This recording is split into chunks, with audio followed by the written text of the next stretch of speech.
لکھنے والے نے بٹ تھا، اس نے لکھنے والے نے اس پہ لکھا تھا حضرت یزید رضی اللہ عنہ من ذالک۔ تو ایسے بھی لوگ ہیں، یقیناً قدر سے رہا ہے ستیزہ کار، چراغ مصطفی سے شرار ملاحبی، یہ دونوں طاقتیں ساتھ ساتھ چلنی ہیں، قیامت تک چلنی ہے، حق و باطل ساتھ ساتھ چلنا ہے، اور رحمانی اور شیطانی طاقتیں ساتھ ساتھ چلنی ہیں۔ حسین ابن علی علیہ السلام نے چھوڑا مدینہ 28 رجب۔ سوال یہ نہیں ہے کہ حسین ابن علی کے اصحاب میں سے 72 ہیں، سوال یہ ہے کہ جس وقت مدینہ چھوڑ رہے ہیں حسین ابن علی، اس وقت باقی اصحاب کہاں ہیں؟ دیکھیں نا، آپ کہتے ہیں کوفہ والوں نے غداری کی، چلیں کوفہ والوں نے غداری کی یا نہیں کی، ایک الگ کہانی ہے۔ مختصر اس کا جواب میں یہی دیا کرتا ہوں، جس وقت جناب امام حسین کو خط ملے تھے کوفہ والوں کے، امام حسین علیہ السلام اس وقت کہاں پہ تھے؟ مکہ میں۔ اس کا مطلب یہ ہے کہ جو مدینہ چھوڑا ہے وہ کوفے والوں کی وجہ سے نہیں چھوڑا۔ ایک توجہ کیجیے اس نقطے کی، مدینہ جو چھوڑا ہے وہ کوفے والوں کی وجہ سے نہیں چھوڑا۔ حسین ابن علی علیہ السلام کے خاص مشن ہے، خاص مقصد ہے، سارے بابا بتا کے گئے ہیں، جناب مولا کائنات نے جس زمین سے گزرے تھے اس جگہ پہ بیٹھ کے روئے ہیں، گریا کیا ہے، وہاں کی وہ مٹی سونگی تھی، اور اس کے بعد جناب نے ارشاد فرمایا تھا اپنے اصحاب کو، صاحب نے پوچھا مولا یہاں بیٹھ کے کیوں رو رہے ہیں؟ سارے واقعات کربلا کے بیان کیے مولا کائنات صلی اللہ علیہ وسلم نے۔ سارا واقعہ اس گھر میں پتہ تھا سب کو کہ کیا ہونے والا ہے اور آگے کیا ہونا ہے۔ اللہ اکبر۔ جناب حضرت عبداللہ کے ساتھ جب نکاح ہوا تھا جناب سیدہ ثانیہ زہرا سلام اللہ علیہ کا، تو یہ شرط رکھی گئی تھی کہ جس وقت امام حسین علیہ السلام سفر کے لیے عراق کی طرف جائیں اور سیدہ زینب سلام اللہ علیہ ساتھ جانا چاہیں تو آپ انہیں روکیں گے نہیں۔ اس کا مطلب یہ ہے کہ یہ باتیں اس گھرانے میں بنی ہاشم میں پہلے سے ہی طے شدہ تھی۔ حسین ابن علی نے مدینہ چھوڑا ہے، جو لسٹ آج میں دیکھ رہا تھا جو بنی ہے اس میں تقریباً 110 افراد ہیں۔ ٹوٹل افراد کتنے؟ کربلا کے اس کاروان میں 100، جن میں بنی ہاشم کے مرد بھی ہیں، بنی ہاشم کی خواتین بھی ہیں، اور جتنے بھی ساتھ ابو طالب کا گھرانہ حضرت عقیل جو بھائی تھے مولا کائنات کے، آپ کی جو اولاد تھی اولاد عقیل، بنی ہاشم میں حضرت ابو طالب کی اولاد میں سے سب سے زیادہ اگر حسین ابن علی کے بعد مولا کائنات کے بعد اگر کسی کی اولاد شہید ہوئی ہے کربلا میں تو اولاد حضرت عقیل۔ اس میں ان کنیزوں کے بھی نام لکھے گئے ہیں جو ہمراہ تھیں، ان غلاموں کے بھی نام لکھے گئے ہیں۔ جیسے صفوان بڑے مشہور آپ کے ایک غلام تھے بڑے وفادار، ساتھ وہ قید بھی انہوں نے نبھائی ہے اور ساتھ ہی واپس بھی آئے ہیں معصوم کے، اور ان سے بھی بہت ساری روایات ہیں۔ وہ مقتل ابی محنف جو کتاب لکھی گئی ہے اس میں مستند روایات ہیں۔ یہ کاروان چلا 110 افراد کا۔ جس وقت کاروان چلنے لگا ہے تو شہنشاہ وفا باہر نکلے ہیں، ایک لمحے کے لیے کاروان روک دیا ہے۔ باہر بچے کوئی کھیل رہے تھے، بچے کھیل رہے تھے، ان کو کہا بچوں آج دن تک ہم نے گلی میں آپ کو کھیلنے سے منع کیا کہ نہیں، پھر آج چلے جاؤ، ہمیں گلی میں یا نہیں کھیلو۔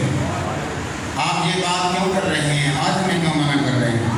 ہمیں آج وہ گھر سے باہر نکل رہی ہے جو اس نے آج سے پہلے کبھی گھر سے باہر قدم رکھا ہی نہیں۔ عجیب روایت میں نے پڑھی ہے، سادہ تو غیر سادہ مجھے معاف کریں گے کیونکہ مسائل چھپانے سے بھی منع کیا ہے معصوم نے۔ ایسا مسائل جس میں توہین ہوتی ہے محمد علی محمد کی وہ بیان کرنے سے منع کیا گیا ہے۔ اس کے علاوہ سختی سے تاکید ہے کہ کوئی مسائل ہمارا چھپاؤ نہیں۔ جناب حضرت شہنشاہ وفا واپس پڑھتے ہیں، ایک دفعہ دروازہ بند کیا ہے اور جو سواریاں بٹھائی ہوئی تھیں جن پہ معاملوں کے ساتھ جناب سیدہ سلام اللہ علیہ کے لیے خاص معاملہ جناب شہنشاہ وفا نے پردے والا تیار کیا تھا، حوضش کہتے ہیں اس کو عربی میں۔ تو جناب حضرت شہنشاہ وفا نے آگے بڑھ کے گھٹنا زمین پہ ٹیکا اور اس کے بعد کہا اگر ابھی بسم اللہ یہاں پہ آپ پاؤں رکھیے اور آپ سوار ہو جائیے۔ اللہ اکبر۔ یہ میں نے آپ کو کیوں بات سنائی ہے؟ اس لیے کہ جس شام کو 10 کی شام کو جب خیموں کو آگ لگ گئی تھی اور اس کے بعد یہ رات کس کرب میں گزاری ہے، جناب سیدہ زینب سلام اللہ علیہ نے بیوہ عورتوں کو اور یتیم بچوں کو سنبھال کے، اس کا اندازہ کوئی بھی نہیں کر سکتا، کوئی بھی نہیں کر سکتا۔ کربلا کو کوئی سمجھ سکتا ہی نہیں، میرے آپ کے سمیت کربلا کو سمجھنا بہت مشکل ہے۔ جناب سیدہ زینب سلام اللہ علیہ نے اب علی بن کے، عباس بن کے، ایک مرتبہ الحافظ والحفیظ کی وہ صدا بلند کر کے جناب سیدہ زینب سلام اللہ علیہ نے سب ان بچوں کو، عورتوں کو اکٹھا کیا ہوا ہے، اور اس کے بعد ایک دفعہ حاکم کی طرف سے آگے آیا ہے کہ ان سب کو، خواتین کو قیدی بنا دیا جائے۔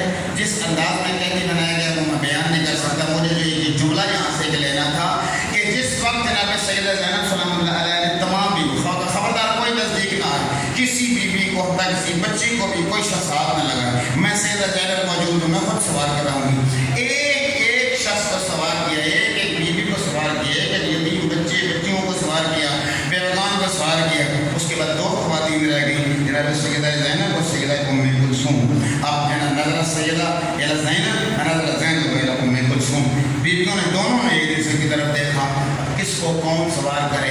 جناب سیدہ زینب صلی اللہ علیہ وسلم فرمایا میں علی بن کے، عباس بن کے آپ کو سوار کرتی ہوں، بسم اللہ، آپ تشریف لائیں۔ پھر آپ کیسے سوار ہوں گی؟ میں علی کی بیٹی ہوں، میں سوار ہو جاؤں گی۔ اللہ اکبر۔ سوار کر لیا۔ سوار کرنے کے بعد ایک مرتبہ پھر نظرت یمیناً و نظرت شمالاً، دائیں دیکھا بائیں دیکھا، اس صدا کو معاف کریں گے، دائیں دیکھا بائیں دیکھا۔ جناب ام کلثوم نے کہا آپ کیا دیکھتی ہیں سیدہ؟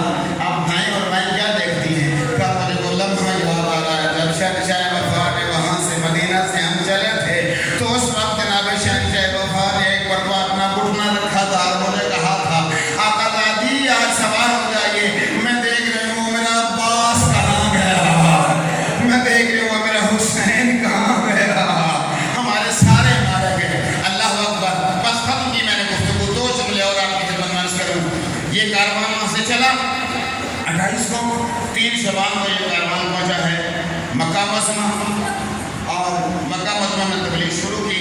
جناب حضرت امام حسین علیہ السلام نے، شعبان کا مہینہ گزرا ہے، رمضان کا مہینہ گزرا ہے، شوال گزر گیا، ذیقعد گزر گیا، ذی الحج میں حج کرنا چاہا مگر مکمل نہ کر پایا، احرام کھول دیے، حج کو کی نیت عمرہ میں بدل دی اور راہی کربلا ہو گئے۔ اللہ اکبر۔ اب راہی کربلا کی یہ درمیان والی منزلیں، وقت نہیں ہے کہ میں تمام منزلوں کو آپ کی خدمت میں ایک عکس پیش کروں۔ ایک منزل ہے جسے کہتے ہیں منزل ثعلبیہ، منزل ثعلبیہ، سے 3 نقطوں والی، این لام پیش ایک اور ہے، منزل ثعلبیہ۔ منزل ثعلبیہ پر رکے ہوئے ہیں، حسین ابن علی علیہ السلام کی نظر ہے دور اس راستے پہ کہ جو کوفے کی طرف سے آ رہا ہے۔ ایک مرتبہ دیکھا وہاں سے ایک بندہ جو ہے وہ اس طرف آ رہا ہے، جیسے اس نے دیکھا کہ یہاں وہ کاروان ہے، شاید وہ پہچان گیا یا سمجھ گیا حسین ابن علی، اس نے رستہ تبدیل کر دیا، اسی طرف دیکھتے رہے حسین ابن علی۔ بعض روایات میں ایک عبداللہ ابن سلمان اور ایک منذر نام کے صحابی کے بارے میں کربلا کے شہداء میں سے ہیں۔ بعض روایات میں خود شہنشاہ وفا، قمر بنی ہاشم 2 تھے نا، جناب شہنشاہ وفا اور جناب حضرت علی اکبر، دونوں نے بھانپ لیا کہ حسین ابن علی اس شخص سے جو کوفے کی طرف سے آ رہا تھا اس سے کچھ پوچھنا چاہ رہے ہیں۔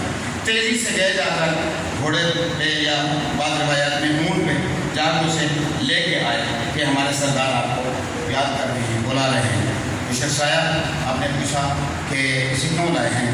کہا کہ ہم نے اندازہ کیا کہ آپ اس سے کچھ پوچھنا چاہ رہے ہیں، یہ کوفے کے راستے کی طرف سے آ رہا ہے، لیکن کوفے سے آ رہا ہے، اس لیے ہم آپ کے پاس لے کے آئے ہیں۔ آپ نے پوچھا یہ بتاؤ کوفے سے آ رہے ہو؟ اس نے کہا جی کوفے سے آ رہے ہیں۔ کوفے کی کوئی خبر؟ اللہ اکبر۔ یہاں پر شیخ بیان وجل حسین ایک شب کربلا و کربا جمیل مومنین بے عبد الحسین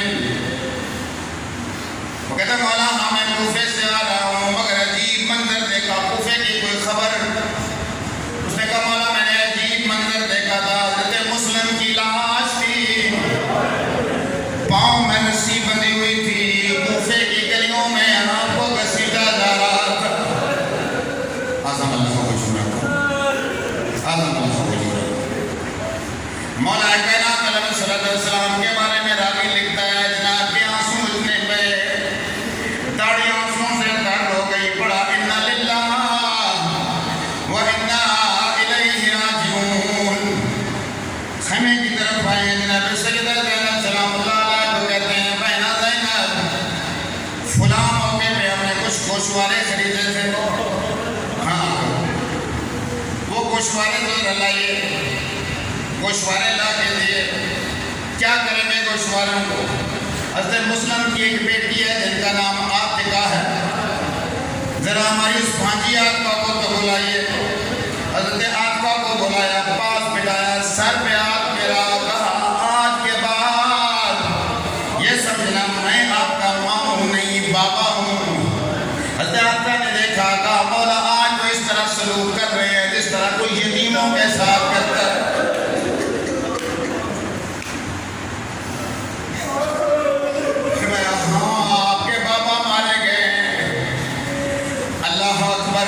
یہ لفظ سننا تھا. بیویوں میں بھی قرآن مچ گیا. پہلا قرآن وہ جب روانگی ہوئی تھی مدینہ سے قرآن بپا ہوا. اب دوبارہ یہ قرآن کہ میں کیوں کہہ رہا ہوں قرآن جو لوگ آپ میں سے پردیس رہ کے آئے ہیں وہ پردیس کا درد میں کر جاتے ہیں. میں نے خود آدھی زندگی پردیس کاٹی. وہاں اگر کسی پردیسی کو موت کی خبر مل جائے اپنے کسی عزیز کے دل پہ کیا گزرتی ہے. ہاں اگر کسی کا سہاگ اجڑ جائے اس کی کیا حالت ہوگی. کوئی اگر یتیم ہو جائے اس کی کیا حالت